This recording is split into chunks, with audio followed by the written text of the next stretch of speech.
প্রধান আক্তার হোসেন মল্লিকের হাতে প্রকাশ্যে বন্দুক উপহার দেন পঞ্চায়েত সদস্য শেখ তৌফিক।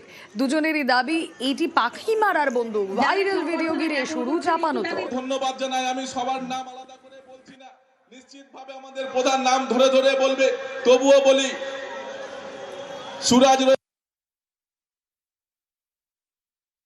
সবাই আমাকে সংবর্ধনা দিয়েছেন, সম্মান দিয়েছেন, যে যেরকম পেরেছে দিয়েছে।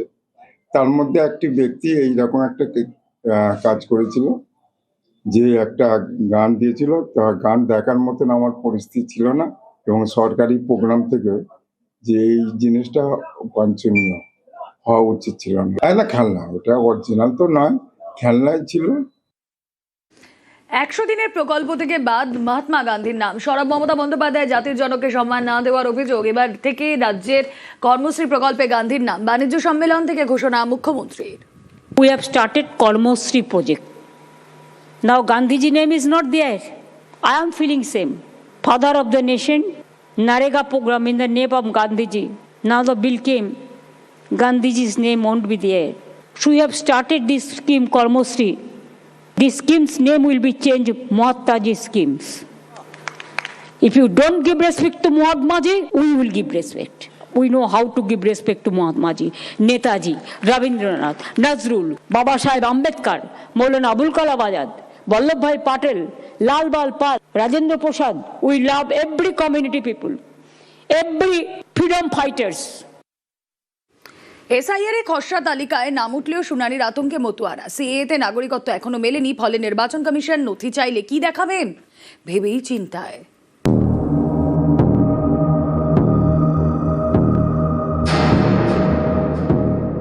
শান্তনু ঠাকুর বলছিল যে সম্মতি ভোট থাকবে, আমরা আমাদের গ্রামবাসী সবই আমরা আশঙ্কা আছি, আতঙ্কে আছেন। হ্যাঁ। এসআইআর এর খসড়া তালিকায় বাদ গিয়েছে 58 লক্ষ ভোটারের নাম। নির্বাচন কমিশন জানিয়েছে খতিয়ে দেখা হচ্ছে আরো 1.5 কোটি ভোটারের তথ্য। এই পরিস্থিতিতে আতঙ্কের দিন কাটছে মতুয়াদের। 2002 সালে ভোটার তালিকায় আপনার নাম না, নাই। শান্তনু ঠাকুর বলছিল যে সম্মতি ভোট থাকবে, আমরা আমাদের গ্রামবাসী সবই আমরা আশঙ্কা আছি, আতঙ্কে আছেন। হ্যাঁ। হাজার হাজার মতুয়ারা আমার মতন সংকটে আছে। বাংলাদেশ থেকে ভারতে এসেছেন মতুয়াদের অনেকেই এদেশে এসেছেন 2002 সালের পরে। ফলে 2002 সালের ভোটার তালিকায় তাদের নাম নেই, তাদের ঘনিষ্ঠ আত্মীয়ের নামও নেই। এই মতুয়াদের বড় অংশের বাস উত্তর 24 পরগনা এবং নদিয়ার সীমান্ত ঘেঁষা এলাকায়। নির্বাচন কমিশনের তথ্য অনুযায়ী 2002 এর তালিকায় নাম নেই এমন ভোটারের সংখ্যা সব থেকে বেশি উত্তর 24 পরগনা এবং নদিয়াতেই। উত্তর 24 পরগনার গাইঘাটায় 2002 এর তালিকার সঙ্গে ম্যাপিং হয়নি 15% ভোটারের, বাগদায় 13%, বনগাঁ উত্তরে 11%, বনগাঁ দক্ষিণে 11%। একইভাবে নদিয়ার চাকদায় ম্যাপিং হয়নি 12%, আর রানাঘাটে 11%। এই রানাঘাটের মধ্যে পড়ে 3 বিধানসভা কেন্দ্র, রানাঘাট উত্তর পশ্চিম, রানাঘাট উত্তর পূর্ব এবং রানাঘাট দক্ষিণ। 2021 সালে এই 8টি বিধানসভা কেন্দ্রেই জয়ী হয় বিজেপি। পশ্চিমবঙ্গে এর আগে এসআইআর হয় 2002 সালে। কমিশনের তথ্য অনুযায়ী গত 23 বছরে সব থেকে বেশি ভোটার বেড়েছে সীমান্তবর্তী 2 জেলায়, উত্তর দিনাজপুর এবং মালদা। কিন্তু এসআইআর প্রক্রিয়ায় 2002 এর তালিকার সঙ্গে বংশ পরিচয় মেলাতে পারেন এমন ভোটারের তালিকায় শীর্ষে অন্য 2 জেলা, উত্তর 24 পরগনা এবং নদিয়া, এবং এই 2 জেলাতেই মতুয়া ভোট বড় ফ্যাক্টর। যে মতুয়া ভোট এ রাজ্যে বিজেপির অন্যতম বড় ভরসা, সেই মতুয়াদের অনেকেই এখন এসআইআর এর শুনানি নিয়ে আতঙ্কে, যা নিয়ে শুরু হয়েছে রাজনৈতিক চর্চা। 2002 সালের পরে যাদের ভোটার লিস্টে নাম, তার 90% হচ্ছে আমার মতো সমাজের লোক। এবং সেটাকে শান্তনু ঠাকুর কি বললো, রোহিঙ্গা। মতুয়ারা সেটা বোঝেনি, এখন সেটাকেও বুঝতে পেরেছে মতুয়ারা, যে শান্তনু ঠাকুর তাদেরকে ঠকিয়েছে, মোদি তাদের ঠকিয়েছে, অমিত শাহ ঠকিয়েছে। আতঙ্কে তো ভুগছে, এটা সত্যি। আমরাও টেনশনে আছি যে এদের এই লোকগুলোরে কি করে বাঁচাবো। যে নামগুলো বাদ পড়েছে, আমার মনে হয় 90-র উপরে চলে যাবে আমাদের এই মতো সমাজের লোকদের। এটা ভয়াবহ পরিস্থিতি। কোথায় কাগজ দেবে? কাগজ নেই তো, আন্দোলন করা ছাড়া কোনো উপায় নেই। এসআইআর এর প্রক্রিয়াতেই চলবে। তাতে যদি কারোর কোনো পার্টির কোনো সমস্যা হয়ে থাকে, সেটা তাদের ব্যক্তিগত আমার মনে হয় মতামত বা ব্যক্তিগত চর্চা। আমি তো বলেই দিয়েছি যে মতুয়াদের কোনো ফ্যাক্ট নেই এখানে। মতুয়াদের সিটিজেনশিপ হলে মতুয়াদের আর কোনো সমস্যা নেই, অটোমেটিক ভোটার লিস্টে নাম উঠবে। তো মতুয়াদের নাম বাদ গেল না, এটা নিয়ে মতুয়াদের কোনো টেনশনই করা উচিত না। মতুয়াদের নাগরিকত্ব দিতে সিএএ চালু করেছে কেন্দ্রীয় সরকার। মতুয়াদের অনেকে সিএএ এর অধীনে নাগরিকত্বের আবেদনও জানিয়েছেন, কিন্তু হাতে গোনা কয়েকজন এখনো পর্যন্ত নাগরিকত্ব পেয়েছেন। সুপ্রিম কোর্ট সম্প্রতি মন্তব্য করে, আগে নাগরিকত্ব, তারপর ভোটাধিকার। এই পরিস্থিতিতে ভোটার তালিকায় নাম থাকা ঘিরে আশঙ্কা তৈরি হয়েছে মতুয়াদের মধ্যে। অনেকে বলছেন, নির্বাচন কমিশন হিয়ারিং এ ডাকলে দেখানোর মতো নথি নেই তাদের কাছে, যা বিজেপির কাছে বিড়ম্বনার। পরিষ্কারভাবে বলতে চাই, কোনো দ্বিধাদ্বন্দ্ব নেই বা অন্য কোনো রকম ডাউট নেই। সেটা হচ্ছে, এটা আপনাকে প্রথমে স্বীকার করতে হবে যে 2002 যাদের নাম নেই এরকম প্রচুর মতুয়া রয়েছে। এটা সবাইকে স্বীকার করতে হবে যে তাদের কাছে যে 12টা নথি আছে, 12টা নথির মধ্যে তাদের কাছে থাকবে না। একটা উপায় হচ্ছে সবথেকে বড় জিনিস, রক্ষা কবচ, সেটা সিএ। নিউজ 18 বাংলা।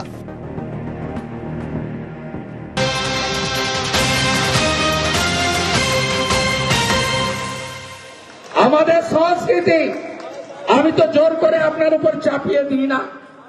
আর যারা রাষ্ট্রবাদী মুসলিম তারা তো সব সময় ভারতীয় জনতা পার্টির চোখে নয়নের মণি। এপিজে আব্দুল কালামকে রাষ্ট্রপতি করেছিলেন কে? ভারতরত্ন অটল বিহারী বাজপেয়ী। বিহারের রাজ্যপালের নাম কি? আরিফ মোহাম্মদ খান। নাজমা হেপতুল্লাহকে রাজ্যপাল করেছিলেন কে? ভারতীয় জনতা পার্টি। কিন্তু আমরা এই কাজল শেখেদের মতো, ফিলিপ শেখেদের মতো বোম মারো, বোম বাঁধো, অত্যাচার করো, এদের সঙ্গে আমরা নাই। গোটা বালি লুট করছে কারা? কোন নদীর অস্তিত্ব আছে? আপনারা বলুন, আপনারা বালি লুট বন্ধ করতে চান, হ্যাঁ কিনা? আপনারা পাথর লুট বন্ধ করতে চান, হ্যাঁ কিনা? আপনারা গাড়ি থেকে যে টোলের নাম করে নকল ডিসিআর দিয়ে লুট চলছে বন্ধ করতে চান, হ্যাঁ কি না বলুন? ভাইপো নাকি আসবে তৃণমূলের সেকেন্ড ইন কমান্ড। এখানকার সোনালী খাতুনের বাড়ি মিডিয়াতে দেখছিলাম। আমার আপত্তি নেই যে কেউ যে কোনো জায়গায় যেতে পারেন, তিনি তো সাংসদ, যেতেই পারেন। কিন্তু ওখানেও যেমন যাবেন, রামপুরহাটের বকটুটা একবার ঘুরে আসবেন। আপনার পিসি ওখান থেকে ভোট নেয়, ভাদু আনারুলকে লড়িয়ে দিয়েছিল। 7টা মুসলমান মহিলা, 4টা শিশুকে পুড়িয়ে মারা হয়েছিল। ওদের খবর কেউ রাখে না। মমতা ব্যানার্জি আগে আসেনি, বিরোধী দলনেতা বিজেপির 55 জন এমএলএ কে নিয়ে আগে এসেছিল। আপনি সোনালী খাতুনের পরে বকটুটা ঘুরে আসবেন মাননীয়ার ভাইপো। আর সঙ্গে সঙ্গে আমার তফসিলি আদিবাসী, গরিব মাইনরিটি যারা এই বেআইনি কয়লা খাদানে বিস্ফোরণে 1-2 মাস অন্তর অন্তর মারা যাচ্ছেন, খয়রাসলে, মোহাম্মদ বাজারে, নলহাটিতে মৃত্যুর লাশ, তাদের বাড়িতেও যাবেন গরিব লোকগুলো।